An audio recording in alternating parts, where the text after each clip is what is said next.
Let us talk about this quiet town of Bela Bela. This is where a journalist receives a tip.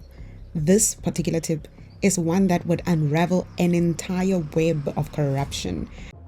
Hello everyone, welcome back to my channel. I'm so excited to bring you yet another video. If you're new here, make sure to click out the playlist on Allegedly. I've covered a range of topics from true crime to politics, current affairs, spirituality, and entertainment. And there's much more to come. But before we get into today's discussion, I want to share a few disclaimers. Firstly, all the information I'll be sharing today comes from credible sources such as the media outlets or directly from the individuals involved. I want to assure you that I won't be making any facts. Everything discussed here has been previously reported or disclosed by the parties themselves. Additionally, I'll be providing updates on any ongoing court proceedings related to the cases that may need such an update. And finally, it's important to note that the information discussed in this video remains allegations until proven otherwise in the court of law.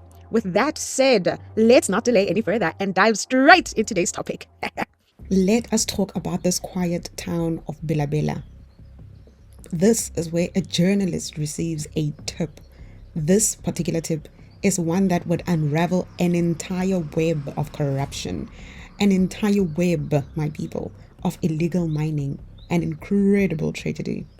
At first, it actually sounded like just another whisper about maybe municipal mismanagement from people. But to be honest, as this journalist dug deeper, my goodness, it became clear. This was not just about sand. It was literally about billions of money. It was about an entire network of betrayal and blood. Now, we remember that story, the story that touched all of our hearts, the story that made us think so many times about what was actually going on in South Africa. I'm talking about the story of the missing constables in that Henops River. I'm definitely sure you remember that. There were quite several news reports from April 2025, which is actually 4 months ago, that actually mentioned how the three constables, Constable K.W.P, Base, and Buipilo Sinoge, went missing while they were traveling from Bloemfontein all the way to Limpopo. It actually so happened that we discovered that their bodies and that of the fourth SAPS member were actually later recovered from this particular Henops River, which was in Centurion. I hope you remember the story. This is a story where the police minister, Mr. Senzo Mchunu, and the National Police Commissioner General, Fanima Simula, actually gave updates on the ongoing investigation into the deaths of these police officers. So many things have been developing, my people. So many parts of the story and sides of this particular story are coming from people who potentially knew a lot about what could have potentially happened and what could have caused this particular incident to happen. If you remember previously, we were trying to figure out whether this was a planned accident or if it really was just an accident that was an unfortunate event that happened. And oh my goodness, this story is going to blow your mind just as it did mine. So now, there was a tip-off. Imagine someone maybe sneaking into your school every night and taking boxes and textbooks and computers and sports gear, basically just things that belong to everyone, things that are supposed to be used by everyone in that particular community. Now imagine that these people have been doing this for years and nobody's actually noticing that things are missing in this community. They're missing, let's say in the school, in this regard. Today there's a computer, tomorrow there's nothing, no one says anything, and at the end of the day there's just nothing completely, and no one is saying anything. So people are stealing just in small bits and pieces, but nothing is being addressed until there's just nothing, or there's close to nothing, and it becomes a norm. That's exactly what the kind of thing that actually happened in Bela Bela. I know you may be confused about why I'm actually explaining this, but it's important to understand this particular story, right? So listen here, in May 2025, there was a man, we will just maybe refer to him as a whistleblower, who walked into the local newspaper office in Bela Bela, right? He looked so scared, my people. However, he actually definitely made a decision and was determined to try and figure out how he was going to stand up for what he knew. He happened to then tell the journalist in that particular newspaper office that there were people that had been secretly, apparently, allegedly digging up and selling some kind of special sand that is called G5. So this is basically sand that is used to build roads and buildings that we see in everywhere.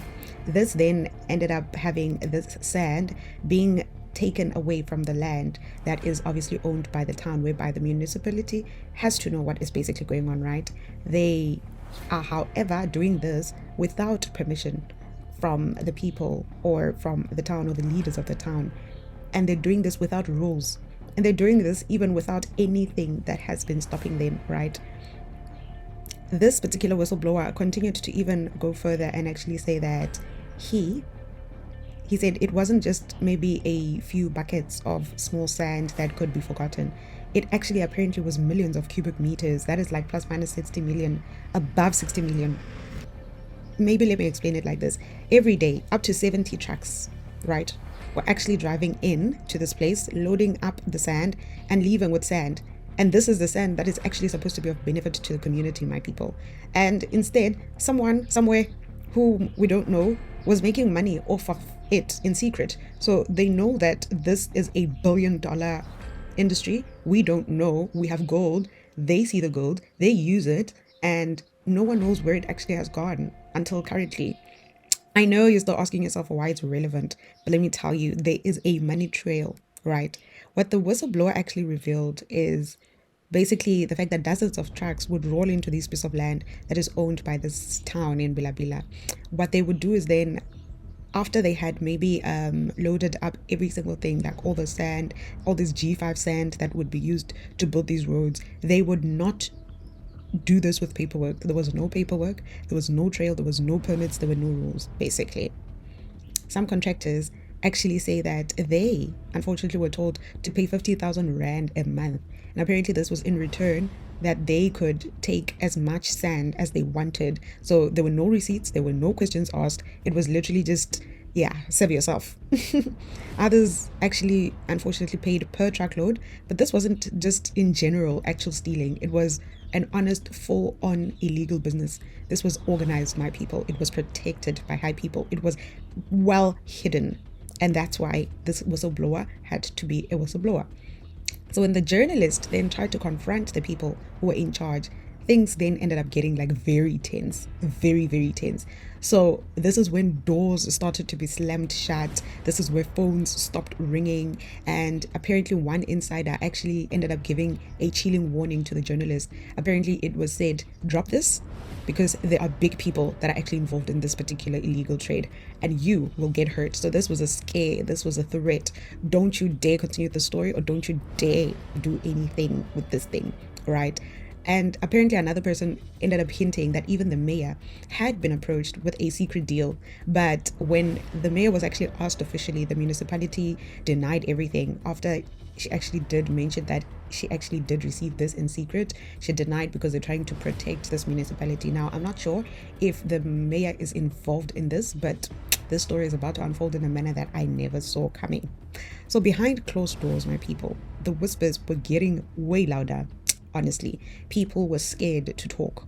Some were actually saying that there are powerful names that were protecting this particular operation.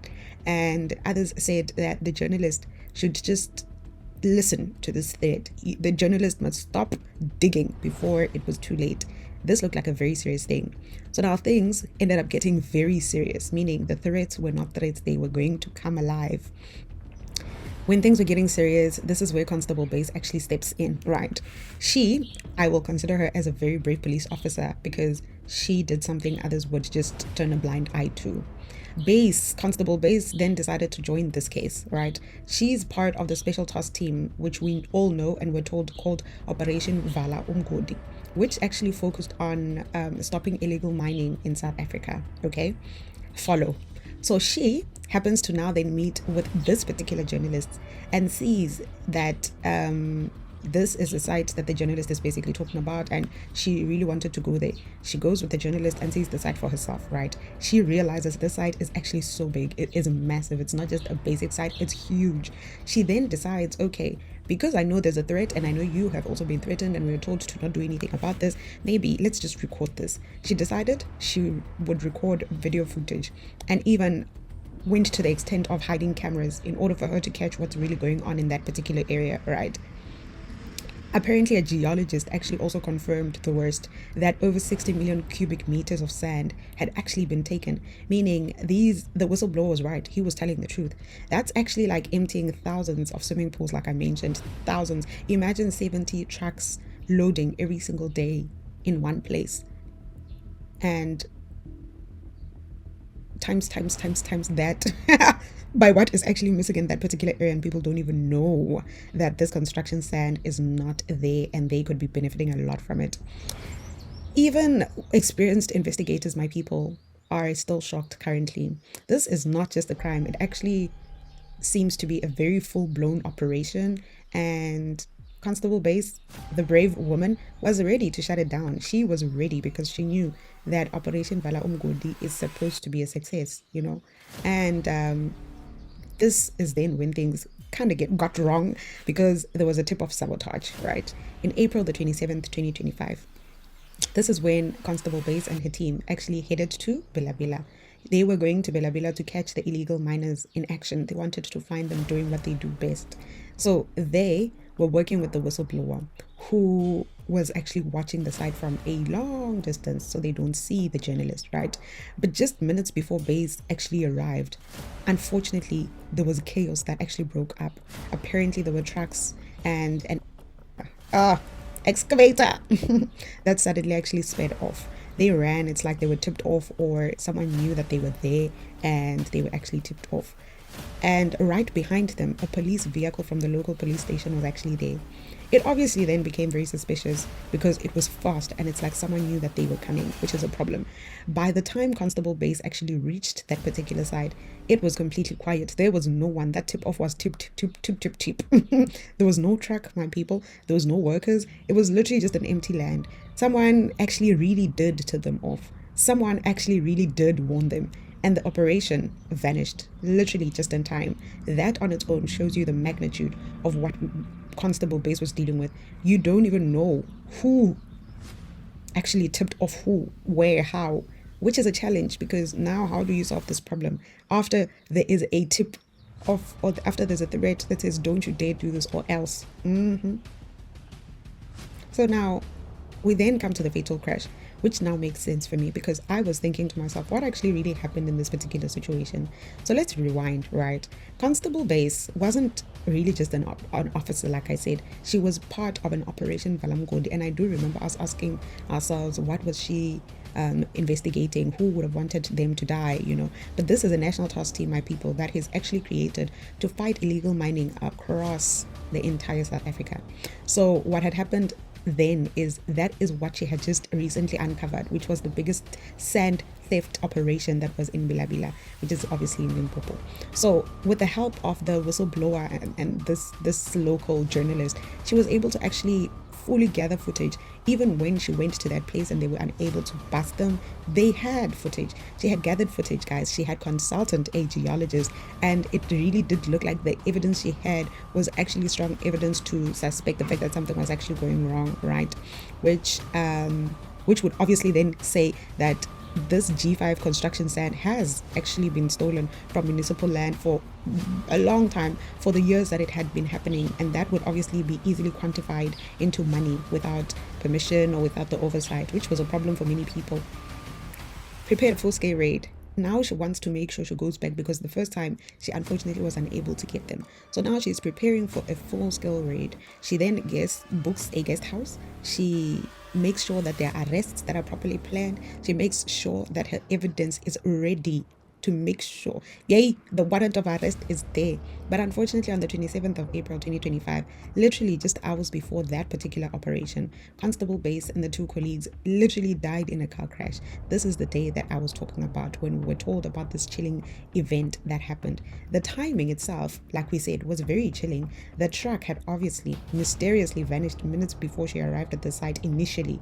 A police vehicle from the local station was seen following the fleeting trucks, and then the silence. Obviously, we're going to ask questions. To many South Africans, this obviously wasn't just a tragic accident, like me as well. It felt like sabotage. It felt like someone wanted her to stop what she was actually doing.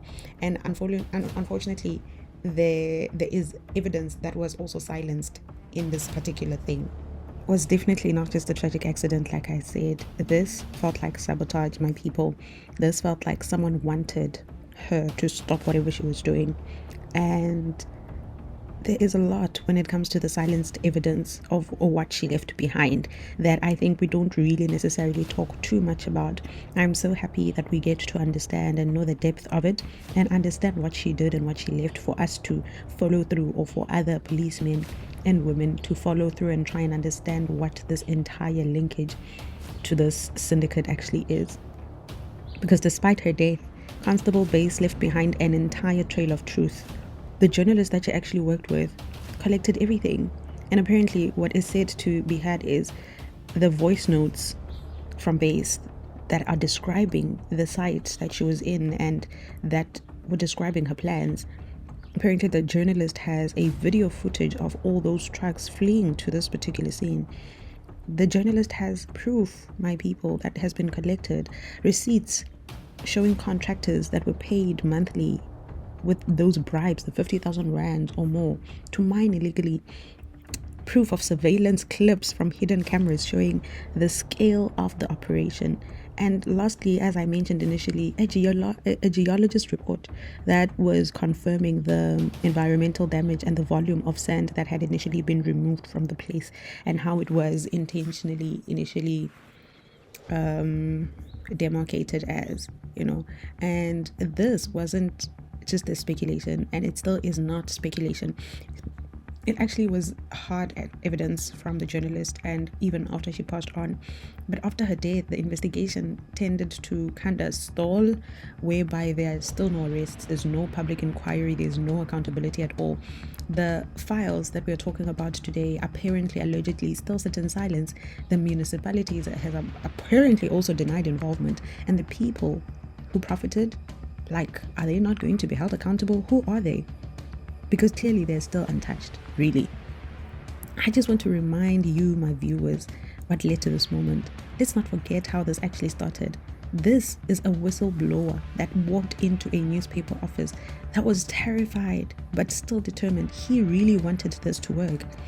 He exposed a R1 billion sand theft operation that was happening not in private but on public land that belongs to the community, land that belongs to actually a community that is trying by all means to advance and to be better and to be urban. It's a small community, yes, but my goodness, if they knew what they had in their area, I don't think Bela Bela would be what it is now.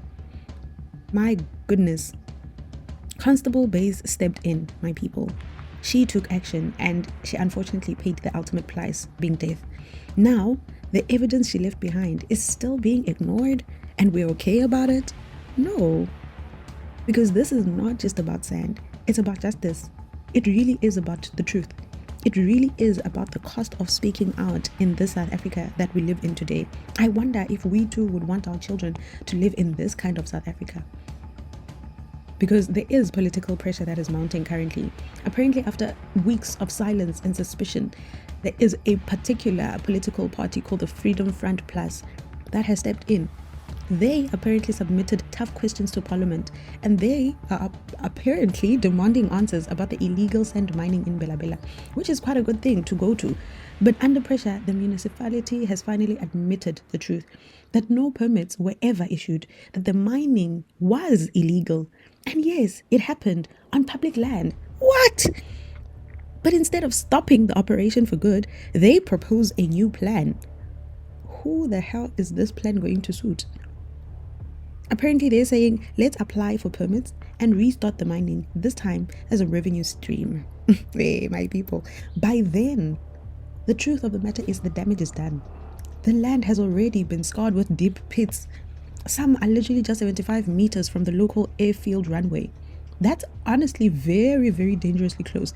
Expanding the airfield now does not make sense. It would cost millions to fix that damage. Millions that are unaccounted for to fix the damage. Which is so sad when you get to think about it. Because there should be a public outcry. Across South Africa, people are starting to at least ask hard questions. This national dialogue that we're meant to have, according to the president. I wonder how that is going to go. Because I really am trying to figure out this particular story. Was this really just about sand? Really? Or was Constable Base fully being silenced before she could expose something much, much bigger? Maybe Mkwanazi was right. Really? Former police officers speak out. They say that the coincidence is just a bit too perfect. A police vehicle seen escorting illegal trucks, number one. Number two, a sting operation that collapsed at the last minute. The second, a fatal crash just days before the raid. That cannot be a coincidence, my people. To some, it definitely does look like corruption. To others, it feels like murder without fingerprints, to be honest. To me too. However, in closing the story and closing the scene, there is a price to truth. And unfortunately, I have to say this. I think this story is not just about stolen sand. It's about silence. I think it's about sabotage. And I think most of all, it's about the price of truth. Constable Base stood up for justice, and that was what she was supposed to do. I think she followed the evidence. I think she planned the arrest so meticulously, and I think she was going to succeed. And she didn't back down. That's one thing I want us to remember her for. Now, her voice is gone, but her story should never leave with her. Justice must be prevailed for Constable Base. Justice must prevail for the Bela Bela community, and justice for every South African who dares to speak out. I hope you enjoyed the story, and I hope you get to like, subscribe, and follow for more stories like this. From me, K.W.P, signing out. Love you. Bye.